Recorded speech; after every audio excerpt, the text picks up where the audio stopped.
ચૂંટણી પૂરી થઈ, આવી ગઈ મોંઘવારી, ખડી યુદ્ધની દેશમાં દેખાવા લાગી અસર।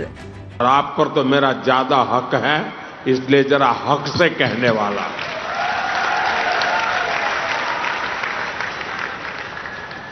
मेरी देश के हर नागरिक से अपील है, जहां संभव हो पेट्रोल डीजल का उपयोग कम करें, मेट्रो का उपयोग करें, इलेक्ट्रिक बस और पब्लिक ट्रांसपोर्ट का अधिक इस्तेमाल करें। જે સંકટને લઈ પ્રધાનમંત્રી મોદી દેશને ચેતવી રહ્યા હતા, તે સંકટ હવે તમારા પર મોંઘવારીના રૂપે આવી ગયું છે। ઈરાન અને અમેરિકાના યુદ્ધની અસર હવે સીધી તમારા ખિસ્સા સુધી પહોંચી ગઈ છે। ધીરે ધીરે મોંઘવારીના ઝટકા પર ઝટકા મળી રહ્યા છે। દૂધ, સોનું, પેટ્રોલ બધું જ મોંઘું। મોંઘવારીનો માર હવે ધીરે ધીરે ચારે બાજુથી તમને જકડી રહ્યો છે। મોંઘવારી પહેલા તમારા ઘરના સિલિન્ડરથી લઈ રેસ્ટોરન્ટ ઢાબાના સિલિન્ડર સુધી પહેલા બિલ્લી પગે પહોંચી, જે સૌથી પહેલા મોંઘા થઈ ચૂક્યા છે, જેને જનતાના ખિસ્સા ખાલી કરવાનું માર્ચ મહિનાથી શરૂ કર્યું। મે મહિના સુધી તે તમારા ખિસ્સા ખાલી કરતું આવ્યું। પછી મોંઘવારીના આ સંકટકાળે તમારી સવારને ખરાબ કરી, જ્યાં દૂધની થેલીઓનું વજન તો એટલું જ રહ્યું, પરંતુ 1 લીટર દૂધની થેલી સાથે ખિસ્સામાંથી 2 રૂપિયા વધુ ઓછા થયા। અમૂલના ભાવ વધારાની અસર તમારા ખિસ્સા પર પડી। પછી આવ્યો સોનાનો વારો। સોનામાં સરકારે ઇમ્પોર્ટ ડ્યુટી 6% થી 15% સુધી કરી નાખી, જેના કારણે લગ્ન પ્રસંગોમાં સોનું ખરીદવું મોંઘું થઈ ગયું। હવે મોંઘવારીનો સૌથી મોટો વાર થયો છે, જેનો ડર પહેલાથી હતો। તે મુજબ જ પેટ્રોલ ડીઝલમાં 3 રૂપિયાનો તોતિંગ ભાવ વધારો ઝીંકાયો। રાતે જનતા સૂતી હતી અને ત્યારે એકાએક પેટ્રોલ ડીઝલના ભાવમાં 3 રૂપિયાનો વધારો ઝીંકી દેવાયો, જેથી મોંઘવારીનો વધુ એક માર પડ્યો। જો કે યુદ્ધ વચ્ચે પેટ્રોલ ડીઝલના ભાવ વધશે તેનો ખ્યાલ લોકોને પહેલાથી જ હતો, જેથી જનતાએ પણ આ ભાવ વધારાને સ્વીકાર્યો છે। ગુજરાતના 4 મોટા શહેરોની જો વાત કરીએ તો અમદાવાદમાં પેટ્રોલનો ભાવ 97.45 અને ડીઝલનો ભાવ 93.22 છે। ગાંધીનગરમાં પેટ્રોલનો ભાવ 97.68 અને ડીઝલનો ભાવ 93.45 છે। વડોદરામાં પેટ્રોલનો ભાવ 97.68 અને ડીઝલનો ભાવ 92.91 છે। રાજકોટમાં પેટ્રોલનો ભાવ 97.29 અને ડીઝલનો ભાવ 93.7 છે। સામાન્ય રીતે રાત્રે 12 વાગે ભાવ વધારો લાગુ પડે છે, પણ લોકો પેનિક ન થાય તે માટે રાત્રે 3 વાગે ભાવ વધારો લાગુ કરાયો। મોટાભાઈ પેટ્રોલ અને ડીઝલના ભાવમાં વધારો થયો છે, લોકોના બજેટ ઉપર કઈ રીતે અસર થશે? બજેટ ઉપર એમ તો જોવા જઈએ તો થોડીક મુશ્કેલી થશે।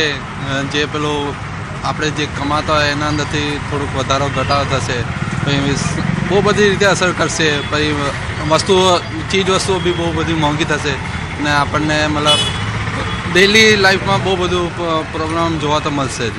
અમે એવું માનીએ કે દેશને સપોર્ટ કરવો જોઈએ, દેશને સપોર્ટ કરવો જોઈએ, કારણ કે જ્યારે આપણે તો ઘણી લાઈન નથી, જ્યારે બીજા બધા દેશોમાં લાઈનો છે, પેટ્રોલ મળતું નથી, લિફ્ટ બંધ થાય છે, તો એ હિસાબે આપણે ઘણું સારું છે। અને ભાવ વધારો કઈ ચીજમાં નથી, શા માટે આપણે પેટ્રોલ માટે રડીએ છીએ? એટલું બધું કંઈ ખાસ નહીં, બધી વસ્તુ વધી રહી છે, એટલે મને લાગે છે લોકોના પગાર ધોરણ પર રીતે વધશે જ। બધું કનેક્ટેડ જ હોય છે, એક વસ્તુ વધશે તો બીજી વધશે, બધું મોંઘું થશે તો સેલ વધશે તો લોકોના પગાર વધશે। લાઈન થઈ જશે, થોડોક હાર્ડ ટાઈમ છે એ ફેસ કરી લેવાનો, પછી નોર્મલાઇઝ થઈ જશે બધું। આ ટ્રમ્પે એવી આગ લગાવી છે કે ઈરાનના યુદ્ધમાં ભારતના સામાન્ય લોકોના ખિસ્સા હવે ખાલી થઈ રહ્યા છે। દેશના પ્રધાનમંત્રીની પણ અપીલ છે। ત્યારે જનતાના મનમાં સવાલ છે કે ન જાણે આગળ હવે કેવો સમય આવવાનો છે। લોકો સમજે કે ન સમજે, પરંતુ આગળ મોંઘા દિવસો નક્કી છે, કારણ કે દૂધ 2 રૂપિયા મોંઘું, રાંધણ ગેસ 60 રૂપિયા મોંઘો, કમર્શિયલ સિલિન્ડર 993 રૂપિયા મોંઘું, 5 કિલો નાનું સિલિન્ડર 261 રૂપિયા મોંઘું, ખાવાનું તેલ 15 રૂપિયા મોંઘું, સોનું ઇમ્પોર્ટ ડ્યુટી વધારી, પ્રીમિયમ પેટ્રોલ 2 થી 2.5 રૂપિયા મોંઘું। આટલું જ નહીં, વિદેશ યાત્રા પણ મોંઘી થઈ ગઈ છે। ડોલરની તુલનામાં રૂપિયો ઘસાઈ રહ્યો છે। રૂપિયો ડોલર સામે સેન્ચુરી નજીક પહોંચ્યો છે। પ્રધાનમંત્રી મોદી આમ જ કંઈ ભારતના લોકોને બચતના પાઠ નથી ભણાવી રહ્યા. પ્રધાનમંત્રી ખુદ 20 કારોના કાફલામાંથી 2 કારના કાફલા પર આવી ગયા. મંત્રીઓ પણ પોતાનો કારનો કાફલો ઘટાડી રહ્યા છે. પ્રધાનમંત્રી મોદી દેશને જે બચત કરવાની અપીલ કરી રહ્યા છે તે હવે આંકડાઓમાં પણ નજરે પડી રહી છે. કેમ કે માર્ચમાં જે જથ્થાબંધ મોંઘવારીનો દર 3.88% હતો તે અત્યારે 8.33% પહોંચી ગયો, જે છેલ્લા 42 અઠવાડિયામાં સૌથી વધુ છે. જેમાં ઈંધણની મોંઘવારી 1.5%થી વધીને 24.71% છે. કન્ઝ્યુમર પ્રોડક્ટની મોંઘવારીનો દર 3.39%થી વધીને 4.62% છે. ખાદ્ય મોંઘવારી 1.85%થી વધીને 2.31% છે. જીવન જરૂરી ચીજ વસ્તુઓનો મોંઘવારી દર 6.36%થી વધીને 9.17% જઈ પહોંચ્યો છે. એટલે કે ઈરાન યુદ્ધમાં જે દારૂગોળો ફૂટ્યો તેણે ઓઇલ અને ગેસની સપ્લાયમાં એવી આગ લગાવી કે દરેક ભારતીયના ખિસ્સા ભડકે બળવા માંડ્યા. હવે પેટ્રોલ ડીઝલમાં થયેલા આ વધારાએ પણ ખિસ્સાને વધુ બાળવાનું શરૂ કર્યું છે. પેટ્રોલ ડીઝલ જે મોંઘા થયા છે તેની અસર કંઈક આ રીતે વર્તાશે. ટ્રાન્સપોર્ટેશન ખર્ચો વધશે. ટ્રાન્સપોર્ટેશન ખર્ચ વધતા ચીજ વસ્તુઓ મોંઘી થશે. કાર બાઇકથી ઓફિસે જતા ખર્ચ વધશે. ઓટો કેબના ભાડા વધશે. બસ ભાડામાં પણ વધારો થશે. હવે સમજીએ કે કેમ સરકારે પેટ્રોલ ડીઝલના ભાવમાં તોતિંગ વધારો કરવાનો નિર્ણય લીધો. ઓઇલ કંપનીઓને નુકસાનની ભરપાઈ. ઓઇલ કંપનીઓને દરરોજ 1000થી 1200 કરોડનું નુકસાન. $1 અમેરિકન કિંમત 95 રૂપિયાને પાર. ક્રૂડ ઓઇલની આયાતનું બિલ મોંઘું થયું. ક્રૂડ ઓઇલની આયાતમાં યુદ્ધના કારણે ભાવમાં વધારો. 28મી ફેબ્રુઆરીથી ઈરાન, અમેરિકા અને ઇઝરાયલનું જે યુદ્ધ ચાલે છે તેના કારણે પેટ્રોલિયમ પ્રોડક્ટના સપ્લાયમાં બહુ પ્રોબ્લેમ આવી ગયો છે. શોર્ટ સપ્લાય પણ હતું અને ભાવ પણ વધી ગયા હતા. તેમ છતાંય ભારત સરકારે ગ્રાહકોને ચિંતાના કારણે હજી સુધી ભાવ ન વધાર્યા અને રોજનું લગભગ 2000 કરોડ કે 2500 કરોડનું નુકસાન પેટ્રોલ, ડીઝલ અને એલપીજી ગેસ માટે રોજનું સહન કર્યું છે. પરંતુ હવે આરબીઆઈ અથવા જે મોટી મોટી સંસ્થાઓએ વિનંતી કરી કે હવે આ ભાવ વધારો જે છે, આ જે અત્યારે નુકસાન જાય છે એ જો ભાવ વધારો નહીં કરીએ તો આપણા ભારત દેશને મોટું નુકસાન જશે. માટે આજે 15મી તારીખથી અમલમાં આવે એ રીતે પેટ્રોલ અને ડીઝલ બંનેમાં લગભગ ₹3.3નો વધારો કરવામાં આવ્યો છે. જો કે પહેલા જનતા પર યુદ્ધની અસર ન થાય તે માટે પેટ્રોલ ડીઝલના ભાવ વધારાનો બોજો જનતા પર ન પડે તે માટે પહેલા સરકારે એક્સાઇઝ ડ્યુટી ઘટાડી હતી. પેટ્રોલ પર એક્સાઇઝ ડ્યુટી 13 રૂપિયાથી ઘટાડીને 3 રૂપિયા કરી હતી. ડીઝલ પર એક્સાઇઝ ડ્યુટી 10 રૂપિયા પ્રતિ લીટર ઘટાડીને 0 કરી. પણ હવે આ સંકટ વધી ગયું છે. એક તો ક્રૂડ ઓઇલ મોંઘું અને બીજી તરફ ક્રૂડ ઓઇલની સપ્લાય પર આફત.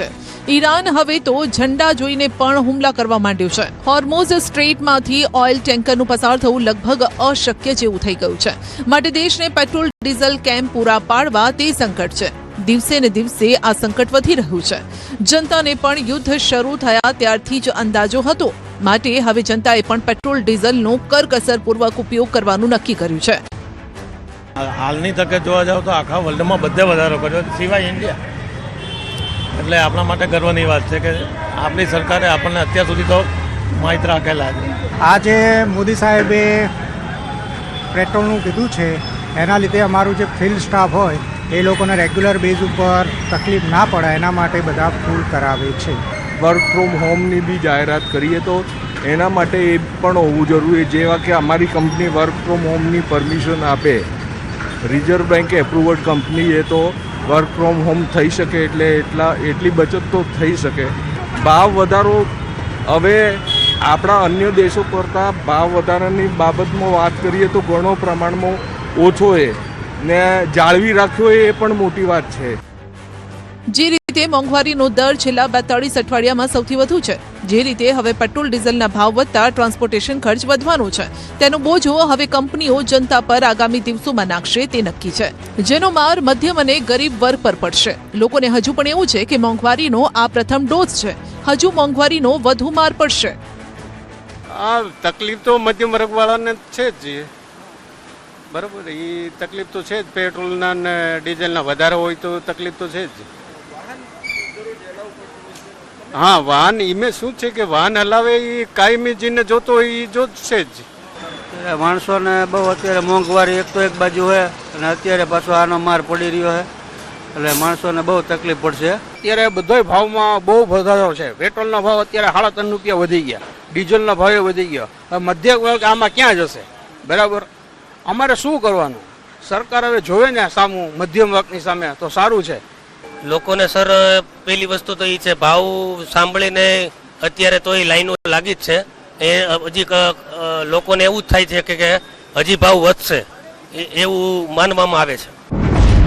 ડીઝલમાં ભાવ વધારાથી ખેડૂતો ચિંતિત.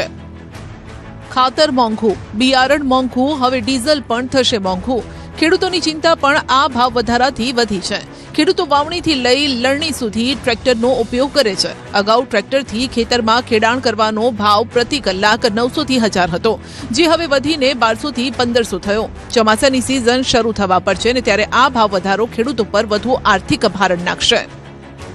ડીઝલના ભાવ વધવાથી લીટરે 3 રૂપિયા કલાકે 1000 રૂપિયા હતા, હવે 1200 રૂપિયા થઈ શકે. ચોમાસાની સિઝન હવે તૈયારી લગભગ નજીકમાં આવી રહી છે. ખેડૂતને ખેતી કરવામાં બહુ મુશ્કેલી પડે એમ છે, તો હવે સરકારને કંઈ એની સહાય કરવા માટે કોઈ ઉપયોગ કરવો પડે. કાં તો ડીઝલના ભાવ ઉતારવા પડે, કાં તો કંઈક બીજી યોજના કરવી પડે. હવે ડીઝલના ભાવ વધવાથી હવે અમારે ખેતી કેવી રીતે કરવી, કારણ કે ટ્રેક્ટરો વાળોએ ભાવ વધારી દીધો છે કલાકનો. દૂધમાં ભાવ વધારાથી ચાની ચુસ્કી પણ મોંઘી થવાની છે. જે કટિંગ ચાના કપના 14 રૂપિયા હતા તે વધીને 15 રૂપિયા થઈ જશે. નવો ભાવ એક અઠવાડિયામાં અમલી થશે. કમર્શિયલ ગેસના સિલિન્ડરના ભાવે પહેલા જ ખાણીપીણીના ધંધાર્થીઓની કમર તોડી નાખી છે.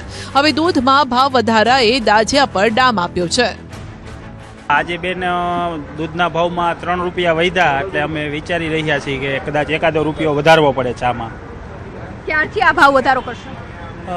2-5-10 દિવસમાં લાગુ કરી દેશું. નવી પ્રિન્ટ આવી જાય એટલે ભાવ વધારાનું બધું વિચાર કરીને. અત્યાર સુધી જે આ ભાવ મોંઘવારી વધી છે, સિલિન્ડરના ભાવમાં પણ વધારો થયો છે, ત્યારબાદ તમે ક્યારે ભાવ વધારો કર્યો છે કે આ પહેલી વખત ભાવ વધારો કરવા જઈ રહ્યા છો? ના બેન, પહેલી વખત ભાવ વધારો કરવા જઈ રહ્યા છે. અત્યારથી જ્યારે પણ આ બાટલાનું શોર્ટેજ અને ભાવ વધારો આવ્યો ત્યારથી આ પહેલી વખત ભાવ વધારો છે. દેશમાં ક્રૂડ ઓઇલના કૂવા નથી. 89% ક્રૂડ ઓઇલ આયાત કરવું પડે છે, જેની ચૂકવણી ડોલરમાં કરવી પડે છે. જથ્થાબંધ ફુગાવાનો દર પણ હવે અભૂતપૂર્વ રીતે વધી રહ્યો છે. આર્થિક બાબતોના નિષ્ણાતો પણ આશ્વાસન આપવાની જગ્યાએ કહી રહ્યા છે કે હજુ તો તમે કંઈ નથી જોયું. કહેવામાં આવી રહ્યું છે કે અમેરિકા અને ઈરાન યુદ્ધ સમાપ્ત પણ થઈ ગયું તો રાહત નથી મળવાની. ક્રૂડ ઓઇલનું સંકટ છે, ખાતરની સમસ્યા છે, ચોમાસામાં ઓછો વરસાદ પડવાની આગાહી છે. તેવામાં હવે સામાન્ય માણસને હજુ બીજા કેટલા ઝટકા મળવાના છે?